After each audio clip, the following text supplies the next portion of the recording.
Hello दोस्तों, स्वागत है आपका मेरे यूट्यूब चैनल परीक्षा प्लान में। तो कैसे हैं आप लोग? आई होप अच्छे होंगे। तो जैसा कि आप लोगों को पता है कि रीट मेंस लेवल 1 के लिए सामान्य विज्ञान में पढ़ा रही हूँ। कल के वीडियो में मैंने कोशिका के बारे में आपको पढ़ाया था। आज जंतुओं में श्वसन एवं परिवहन के बारे में पढ़ेंगे।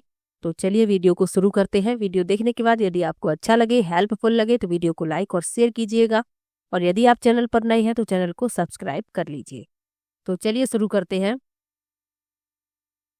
इतने टॉपिक आपके सामान्य विज्ञान में पूछे जाएंगे। इसमें इतने मैं कंप्लीट करवा चुकी हूँ।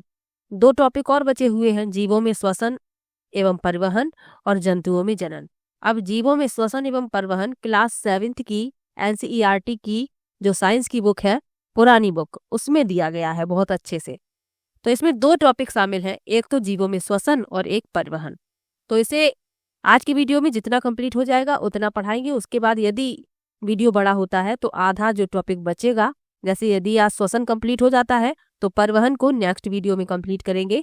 और यदि वीडियो ज़्यादा बड़ा नहीं होता है तो दोनों को आज ही कंप्लीट करवा देंगे।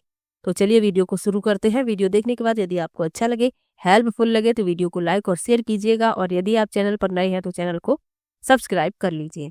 तो चलिए शुरू करते हैं। तो ये क्लास 7th की पुरानी वाली साइंस की बुक है। इसमें अच्छे से दिया गया है। अब तो बुक अपडेट हो चुकी है, बदल चुकी है। तो चलिए पुरानी वाली बुक से मैं इसे पढ़ा रही हूँ। ये दोनों टॉपिक पुरानी वाली बुक में अच्छे से दिए गए हैं। तो क्लास 7th की बुक का 6वां चैप्टर है ये, जीवों में श्वसन। लिखा है, बूझो अपने दादा दादी से मिलने के लिए उत्सुकता से प्रतीक्षा कर रहा था, जो 1 साल बाद शहर आ रहे थे। वह शीघ्र से शीघ्र बस स्टॉप पहुंचना चाहता था ताकि उनका स्वागत कर सके। इसलिए वह भागता हुआ गया और कुछ ही मिनट में बस स्टॉप पहुंच गया। उसकी सांस तेजी से चल रही थी। उसकी दादी ने उससे पूछा कि वह हाँफ क्यों रहा है। बूझो ने बताया कि वह घर से दौड़ता हुआ आया है। उसे आश्चर्य हुआ कि दौड़ने के बाद वह सांस तेजी से क्यों लेने लगा। यह प्रश्न उसके मस्तिष्क में घूमता रहा। आप लोग भी जब दौड़ते होंगे तो सांस तेजी तेजी से लेते होंगे। आगे लिखा है, बूझो के प्रश्न का उत्तर जानने से पहले यह समझना आवश्यक है कि हम सांस क्यों लेते हैं। सांस लेना श्वसन प्रक्रम का एक चरण है। आइए हम श्वसन के बारे में पढ़ें। तो हमें श्वसन के बारे में ही पढ़ना है, हमारा टॉपिक ही है श्वसन। लिखा है, हम श्वसन क्यों करते हैं।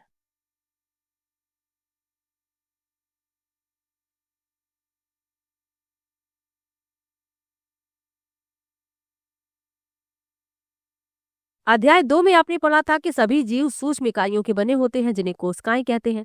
कोशिकाओं के बारे में आपने पढ़ा ही था। कोशिका जीव की सबसे छोटी संरचनात्मक और क्रियात्मक इकाई होती है। ये मैंने कोशिका के बारे में जब आपको पढ़ाया है इसके पहले वाले वीडियो में, तब मैंने आपको बताया था। जीव की प्रत्येक कोशिका पोषण, परिवहन, उत्सर्जन और जनन जैसे कुछ कार्यों को संपादित करने में कुछ न कुछ भूमिका निभाती है। इन कार्यों को करने के लिए कोशिका को ऊर्जा की आवश्यकता होती है। यहाँ तक कि हमें खाना खाते, सोते अथवा पढ़ते समय भी ऊर्जा की आवश्यकता होती है। बिल्कुल होती है। आप खाना खा रहे हैं तब भी आपको ऊर्जा चाहिए, आप सो रहे हैं तब भी आपको ऊर्जा चाहिए, आप पढ़ाई कर रहे हैं तब भी आपको ऊर्जा चाहिए, आप कहीं जा रहे हैं तब भी आपको ऊर्जा चाहिए। बिना ऊर्जा के ये सब कार्य संभव नहीं है। लेकिन यह ऊर्जा आती कहाँ से है? क्या आप बता सकते हैं कि आपके माता पिता आपसे नियमित रूप से भोजन करने के लिए आग्रह क्यों करते हैं? भोजन में संचित ऊर्जा श्वसन के समय निर्मुक्त होती है। अतः सभी जीवों को भोजन से ऊर्जा प्राप्त होती है। तो इसीलिए हमसे कहा जाता है कि हम नियमित रूप से भोजन करें। अतः सभी जीवों को भोजन से ऊर्जा प्राप्त करने के लिए श्वसन की आवश्यकता होती है। श्वसन के प्रक्रम में हम पहले सांस द्वारा वायु को शरीर के अंदर ले जाते हैं। बिल्कुल ले जाते हैं। पहले हम सांस अंदर लेते हैं, उसके बाद छोड़ते हैं। आप जानते हैं कि वायु में ऑक्सीजन होती है। फिर हम सांस छोड़ते हुए वायु को शरीर से बाहर निकालते हैं। इस वायु में सांस द्वारा अंदर ली गई वायु की तुलना में कार्बन डाइऑक्साइड की मात्रा अधिक होती है। यानी कि हम ऑक्सीजन को ग्रहण करते हैं और कार्बन डाइऑक्साइड को छोड़ते हैं। अर्थात यह कार्बन डाइऑक्साइड समृद्ध होती है। यानी जो सांस हम छोड़ते हैं वह कार्बन डाइऑक्साइड समृद्ध होती है।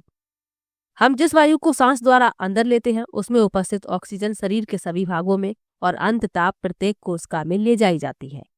यानी जो सांस हमने अंदर ली वह शरीर के प्रत्येक भाग में प्रत्येक कोशिका में पहुंचती है।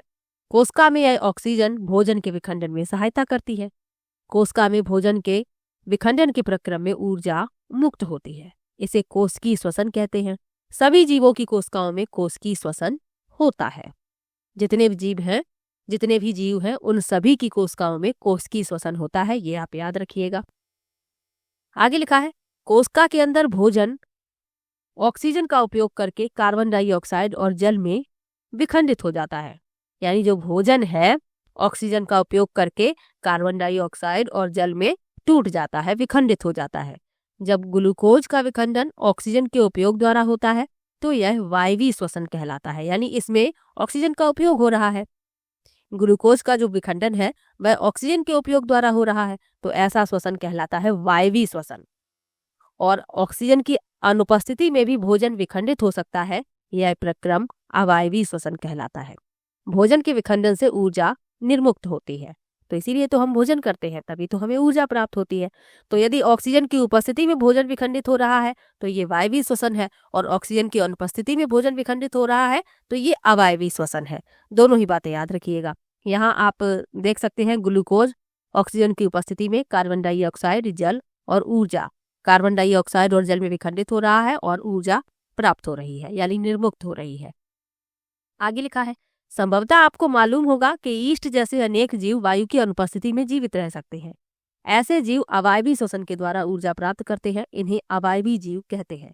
अब यदि आपसे पूछ लिया जाए कि अवायवीय श्वसन कौन से जीव करते हैं, तो आपको याद रखना है ईस्ट जैसे जो जीव हैं और भी अनेक जीव हैं, ये वायु की अनुपस्थिति में भी जीवित रह सकते हैं और ये श्वसन करते हैं, श्वसन द्वारा ऊर्जा प्राप्त करते हैं, तो इनके श्वसन को अवायवीय श्वसन कहते हैं। आगे लिखा है,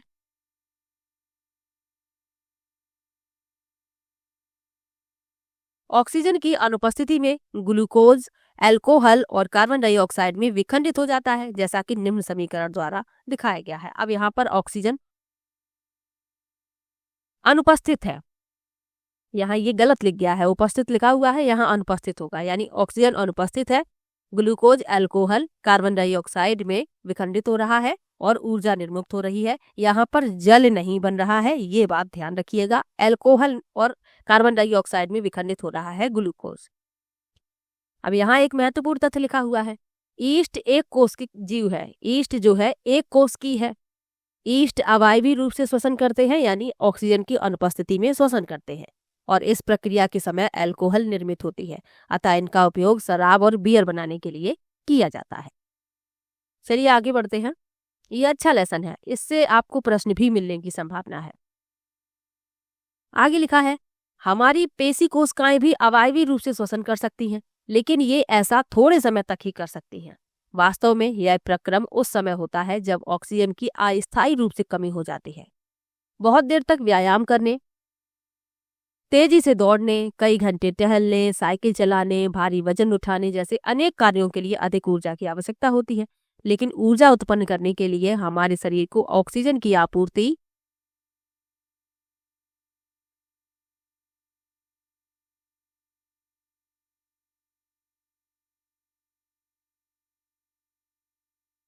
सीमित होती है। ऐसी स्थितियों में पेशी कोशिकाएं अवायवीय श्वसन द्वारा ऊर्जा की अतिरिक्त मांग को पूरा करते हैं। अब आप लोग याद कीजिए, यदि आप ज्यादा एक्सरसाइज कर लेते हैं या आप ज्यादा चलते हैं तो आपके पैरों में बहुत दर्द होता है। क्यों होता है? क्योंकि आपको ऑक्सीजन की आवश्यकता होती है, यानी आपको ऊर्जा की आवश्यकता होती है, और ऊर्जा के लिए हमारे पास जो ऑक्सीजन होती है हमारे शरीर में सीमित होती है। अब ऐसी स्थिति जब आती है तो जो पेशी कोशिकाएं होती हैं ये अवायवीय श्वसन से जो अतिरिक्त ऊर्जा की मांग है उसे पूरा करते हैं। तो जब अवायवीय श्वसन होता है तो ग्लूकोज जो है ऑक्सीजन की उपस्थिति में लैक्टिक अम्ल में टूट जाता है और ऊर्जा निर्मुक्त होती है।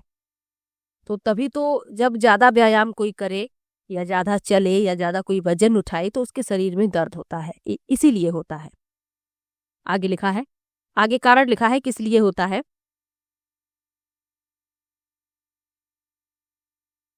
क्या आपने कभी सोचा है कि अत्यधिक व्यायाम करने के बाद आपकी पेशियों में ऐंठन क्यों होती है? ऐंठन तब होती है जब पेशियां अवायवी रूप से श्वसन करती हैं, यानी पेशियां जो है हमारे शरीर की ये अवायवी रूप से श्वसन कर रही होती हैं।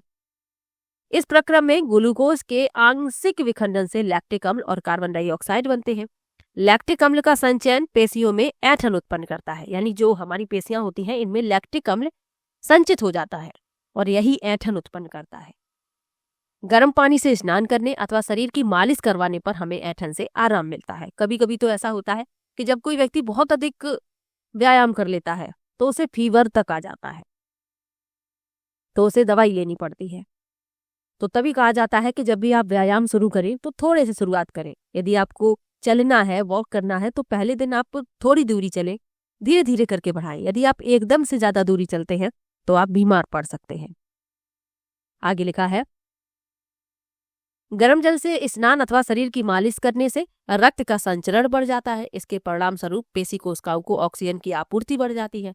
ऑक्सीजन की आपूर्ति बढ़ जाने से लैक्टिक अम्ल का कार्बन डाइऑक्साइड और जल में पूर्ण विखंडन हो जाता है और हमारे शरीर को दर्द से आराम मिल जाता है। अब आप लोग समझ गए होंगे कि ज्यादा चलने से, ज्यादा व्यायाम करने से आपकी मांसपेशियों में ऐंठन क्यों होती है। चलिए आगे बढ़ते हैं। अब श्वसन क्या है इसके बारे में लिखा है, बाकायदा अच्छे से इस किताब में बहुत अच्छे से समझाया गया है। किसी को कोई भी परेशानी नहीं होगी इस टॉपिक को समझने में, और इसीलिए मैं एनसीईआरटी से पढ़ा रही हूँ। एनसीईआरटी में जितनी अच्छी लैंग्वेज लिखी है उतनी अच्छी लैंग्वेज किसी की किताब में नहीं मिलेगी। बहुत अच्छे तरीके से इसमें डिफाइन किया जाता है। आगे बढ़ते हैं। श्वसन के बारे में लिखा है, अपने नथनों को और मुख को कसकर बंद कर लीजिए और घड़ी की ओर देखिए आप कितनी देर तक इन दोनों को बंद रख पाए। कुछ समय बाद आपको महसूस होगा कि आप उस समय को नोट कीजिए। कुछ समय बाद आपने क्या महसूस किया, आप उस समय को नोट कीजिए जब तक आप अपनी सांस को रोके रख सकें, यानी कितनी देर तक आप सांस को रोक पाए।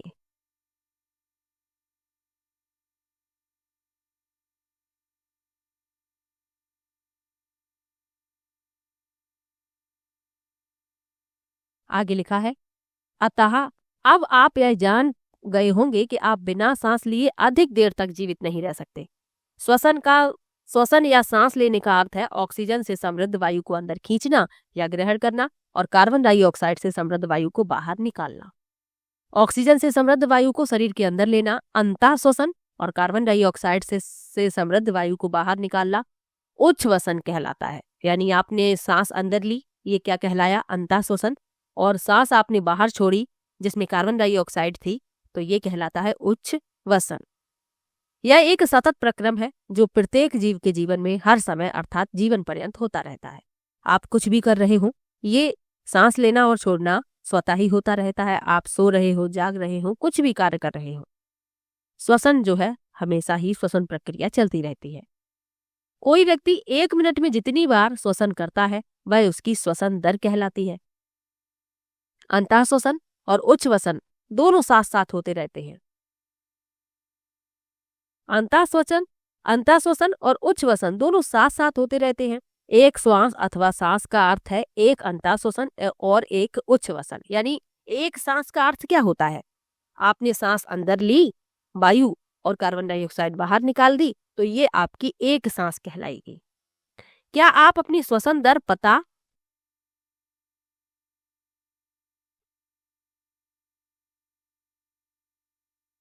लगाना चाहेंगे? क्या आप यह जानना चाहेंगे कि श्वसन दर स्थिर होती है अथवा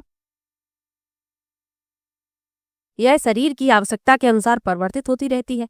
आइए इसका पता लगाने के लिए एक क्रियाकलाप करते हैं। तो हमें क्रियाकलाप करने की बिल्कुल भी आवश्यकता नहीं है। हम सिर्फ इतना जानेंगे कि जो मनुष्य होता है, स्वस्थ मनुष्य, वह 1 मिनट में कितनी बार सांस लेता है। जो यहाँ पर जो ये ब्लू कलर से बॉक्स बना हुआ है इसमें लिखा हुआ है। तो यहाँ लिखा है, कोई वयस्क व्यक्ति विश्राम की अवस्था में 1 मिनट में औसतन 15 से 18 बार सांस अंदर लेता और बाहर निकालता है। यानी विश्राम की अवस्था है, आदमी आराम से बैठा हुआ है, व्यक्ति आराम से बैठा हुआ है, तो वह कितनी सांस लेगा, 15 से 18 बार। अधिक व्यायाम करने में श्वसन दर 25 बार प्रति मिनट तक बढ़ सकती है। जब हम व्यायाम करते हैं तो हम न केवल तेजी से सांस लेते हैं बल्कि हम गहरी सांस भी लेते हैं और इस प्रकार अधिक ऑक्सीजन ग्रहण करते हैं। तो आपको इतना याद रखना है और इतना याद रखना है। चलिए आगे बढ़ते हैं।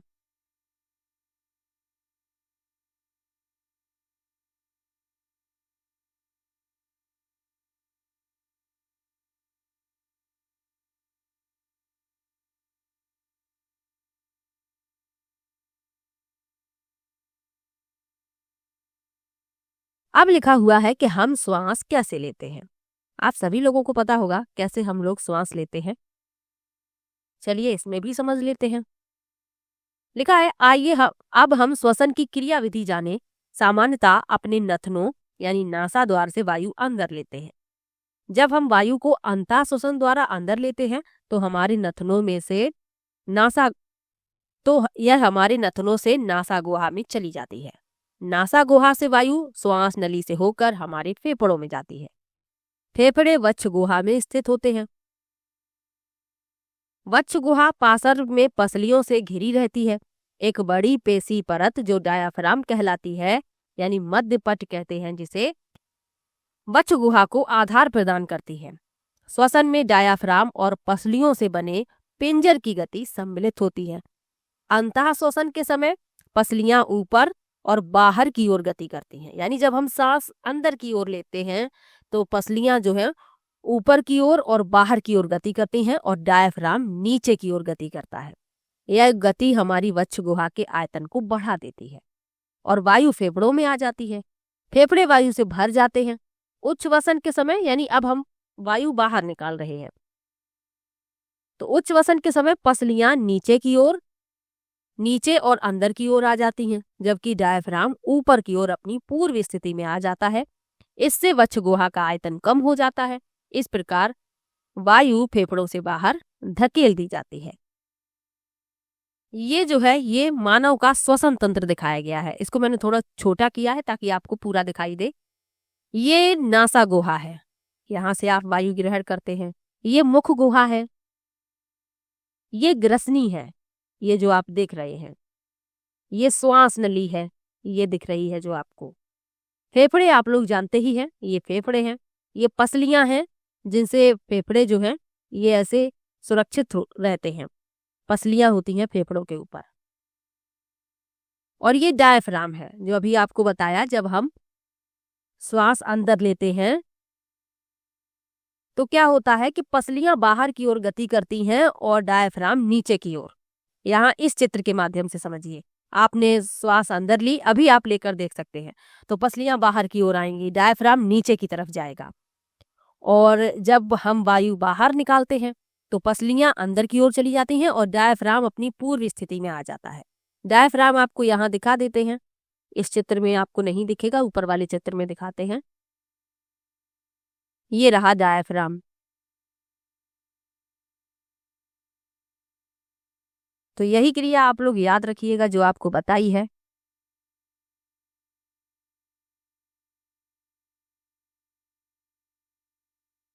जब हमने सांस अंदर की तरफ ली तब डायफ्राम नीचे गया, पसलियां बाहर आईं।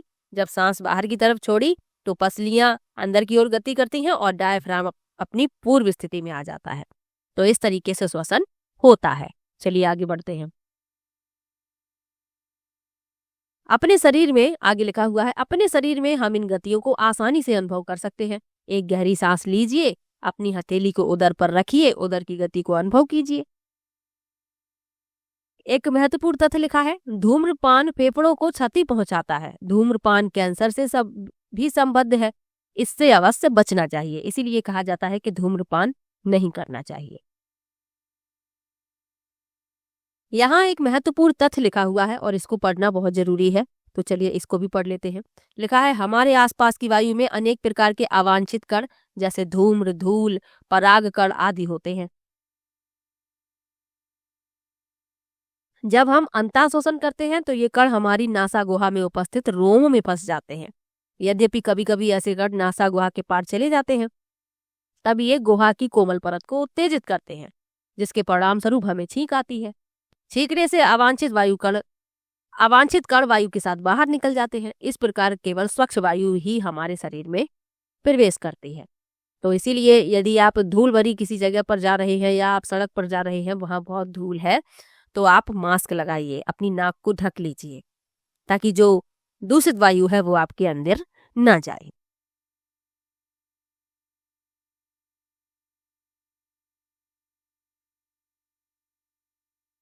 यहाँ एक महत्वपूर्ण तथ्य लिखा हुआ है, इसको पढ़ लेते हैं। बेहतर जीवन के लिए श्वास। नियमित परंपरागत श्वसन व्यायाम से हमारे फेफड़ों में वायु के अंदर लेने की क्षमता को बढ़ाता है। यानी हम नियमित रूप से श्वसन करते हैं, श्वसन व्यायाम जिसे प्राणायाम कहते हैं। इससे क्या होता है, हमारे फेफड़ों में वायु को अंदर लेने की क्षमता बढ़ती है।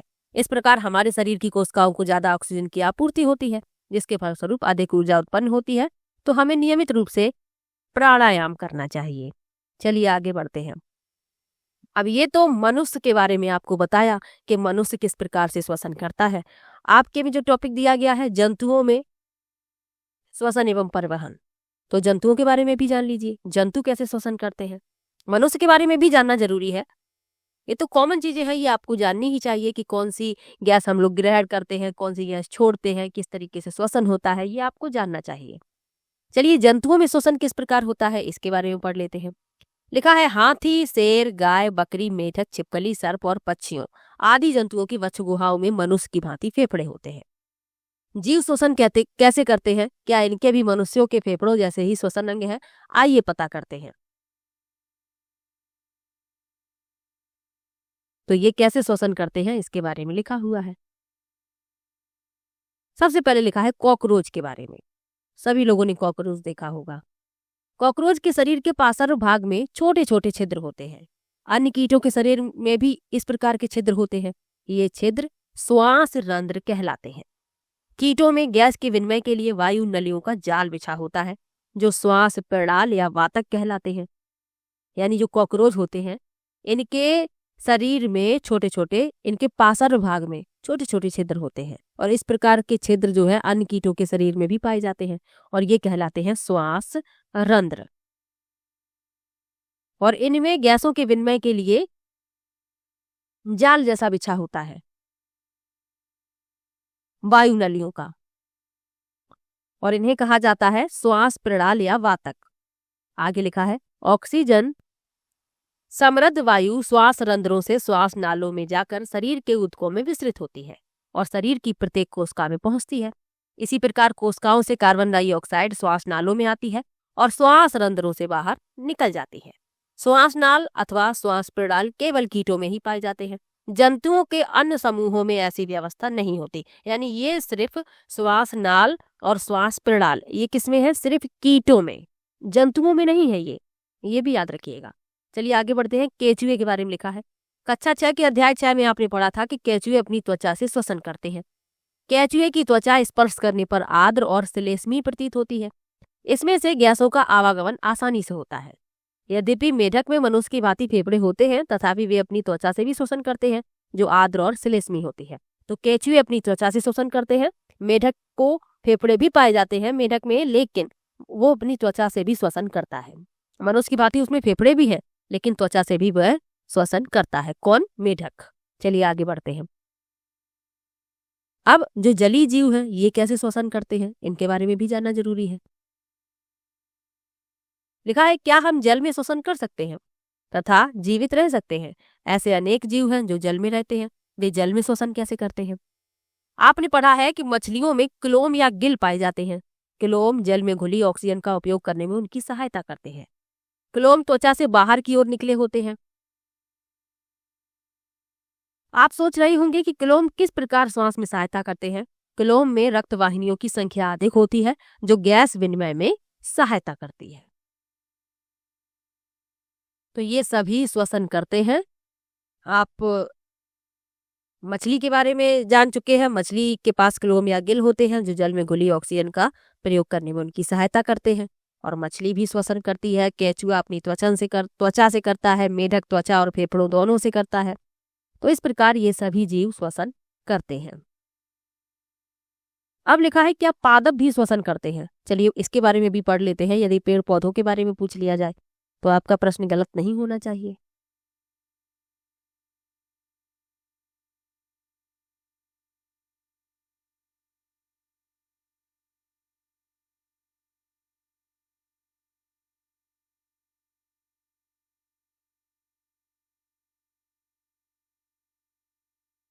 तो लिखा है, अन्य जीवों की भांति पादप भी जीवित रहने के लिए श्वसन करते हैं। जैसा कि आप कक्षा 6 में पढ़ चुके हैं कि ये वायु से ऑक्सीजन अंदर ले लेते हैं और कार्बन डाइऑक्साइड को निर्मुक्त करते हैं। इनकी कोशिकाओं में भी ऑक्सीजन का उपयोग अन्य जीवों की भांति ही ग्लूकोज के कार्बन डाइऑक्साइड और जल में विखंडन करने के लिए किया जाता है। पादप में प्रत्येक अंग वायु से स्वतंत्र रूप से ऑक्सीजन ग्रहण करके कार्बन डाइऑक्साइड को निर्मुक्त करता है। आपने पढ़ा था कि पादप की पत्तियों में ऑक्सीजन और कार्बन डाइऑक्साइड के विनिमय के लिए सूक्ष्म छिद्र होते हैं जो रंध्र कहलाते हैं। पादप की अन्य सभी कोशिकाओं की भांति मूल कोशिकाओं को भी ऊर्जा उत्पन्न करने के लिए ऑक्सीजन की आवश्यकता होती है। मूल मृदा कणों के बीच खाली स्थानों में उपस्थित वायु से ऑक्सीजन ले लेते हैं। तो इसीलिए कहा जाता है यदि गमले में ज्यादा पानी डाल दिया जाए तो पेड़ जो है वह सड़ जाता है, इसीलिए पर्याप्त जल डाला जाता है पेड़ पौधों में। तो मृदा के बीच जो खाली स्थान होता है उनमें से जो पादप होते हैं वह ऑक्सीजन को ग्रहण करते हैं, क्योंकि उनकी जो कोशिकाएं होती हैं उन्हें भी ऊर्जा की आवश्यकता होती है। तो जीवों में श्वसन आपका कंप्लीट हो गया है। तो श्वसन होता है कंप्लीट और आज श्वसन ही रहने देते हैं। नेक्स्ट वीडियो में परिवहन पढ़ेंगे, क्योंकि फिर वीडियो ज़्यादा बड़ा हो जाता है और वीडियो देखने में आपको परेशानी भी होती है, इसीलिए मैं छोटे छोटे वीडियो बनाती हूँ। तो आज श्वसन कंप्लीट होता है। वीडियो कैसा लगा कमेंट में जरूर बताइएगा। वीडियो को लाइक कीजिए, शेयर कीजिए और चैनल को सब्सक्राइब कर लीजिए। मिलते हैं नेक्स्ट वीडियो में, तब तक के लिए बाय बाय।